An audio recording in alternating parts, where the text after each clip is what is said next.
ของแซ่บแล้วแต่ผู้มักครับมักไผมักมันแต่ละคนมักบ่คือกันมันก็คือความสุขที่คนเฮามีบ่ซ้ำกันนั่นล่ะครับ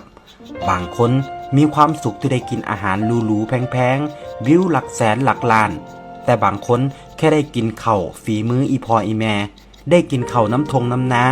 แนวกินเก่าๆที่อีพ่ออีแม่พากินมันก็สุขใจแล้วครับต้นทุนวิถีชีวิตที่แตกต่างกันมันก็เฮ็ดให้คนเฮาสุขไผสุขมันว่ากันบ่ได้เฮาถูกเลี้ยงมาจากแนวกินแบบใด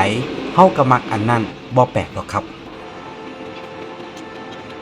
บ่แปลกที่แนวกินบ้านเฮาสิซ่อนความทรงจำความผูกพันไว้ในนั้น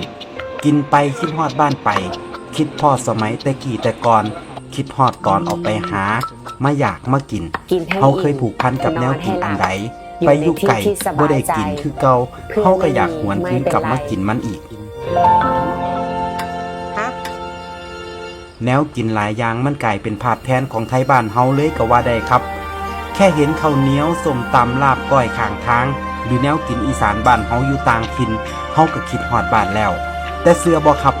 มันบ่แซ่บสำกับมากินน้ำครอบครัวเฮาบ่เคยบอกว่าแนวกินบ้านเฮาดีกว่าไทยอื่นแค่อยากบอกว่าสำหรับเฮาแล้วแนวกินฝีมืออีพ่ออีแม่แซ่บที่สุดสำหรับเฮาเท่านั้นแม้ว่ามันอาจบ่ได้แซ่บสำหรับคนอื่นก็ตามครับเฮาผูกพันกันมาคนละอย่างกินมาคนละแบบกินแบบไผแบบมันสุดท้ายเฮาบ่เคยหลงลืมแนวกินถิ่นฐานบ้านเกิดได้จักเทื่อยิ่งนับมือยิ่งหวยหายิ่งถอยห่างไกลบ้านยิ่งคิดฮอดยิ่งอยากกินมันเป็นธรรมชาติของชีวิตจริงๆวิธีเดิมๆของไทยบ้านเฮาอยู่ง่ายกินง่ายติดดินกินตามมีตามเกิดหาหยังพอได้กินเพิ่นก็เฮ็ดสู่ลูกสู่หลานกินแต่แนวกินหลายอย่างกว่าสิหามาได้มันเมื่อยมันก็เลยกลายเป็นความทรงจำพอเฮาได้กลับมากิน